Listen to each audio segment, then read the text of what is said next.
In my case, ito lang yung kaya kong ubusin. Yan. Okay.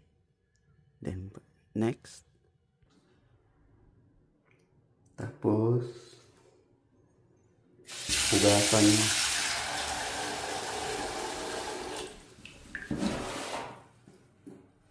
Pag ipihit mo to sa kaliwa, mainit yan, magpasok yan. Hindi mo umuusok.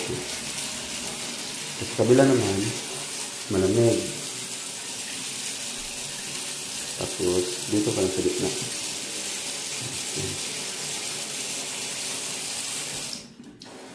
Okay, so hugasan.